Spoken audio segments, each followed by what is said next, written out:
Hi hello welcome to dream big TV.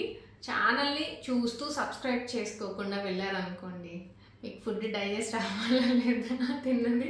So channel subscribe చేసుకోండి. సరే, సుత్తంతా jokes part మ్యాటర్లోకి వచ్చేద్దాము.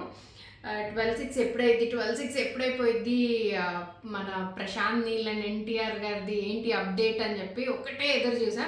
నేను అనుకున్నాను ఏమన్నా చిన్న గ్లిమ్స్ లాగా రిలీజ్ చేస్తారేమో అనుకుని ఫోన్ అలా పట్టుకొని అతుక్కుపోయాను. ఫైనల్లీ ఏ మ్యాటర్ ఇచ్చినా ఎన్టీఆర్ గురించి, అది ఎన్టీఆర్ ఫ్యాన్స్కి అయితే పెద్ద పండగే. ఇందుకీ మ్యాటర్ ఏంటంటే ఏప్రిల్ 22 నుంచి షూట్కి జాయిన్ అవుతారంట. సో ఏప్రిల్ 22 నుంచి రెగ్యులర్గా మన ఎన్టీఆర్ గారు షూట్లో జాయిన్ అవుతారు. ఇంతకు ముందు అయితే ఆ పిక్చర్స్ రిలీజ్ చేసినప్పుడు వావ్, ఇంతమందితో అంతమంది జూనియర్ ఆర్టిస్టులను పెట్టి సినిమా చేస్తున్నారు, అసలు ఎలా ఉంటుంది అని ఆ గ్లిమ్స్ చూడాలని ఏదో చూశాను. నాలాగా మీరు కూడా ఎన్టీఆర్ ఫ్యాన్ అయ్యి డిసప్పాయింట్ అయ్యి ఏంట్రా బాబు ఇది అని అనుకున్న వాళ్ళు ఎవరైనా ఉంటే కింద కామెంట్ చేయండి. అండ్ మీరు ఎన్టీఆర్ ఫ్యాన్స్ అయితే కింద ఖచ్చితంగా అటెండెన్స్ వేయించుకోవాలి. కింద కామెంట్స్ అయితే చేయండి. ఛానల్ని సబ్స్క్రైబ్ చేసుకొని మోర్ ఇంట్రెస్టింగ్ అప్డేట్స్ కోసం మా ఛానల్ ఫాలో అవ్వండి. Bye bye.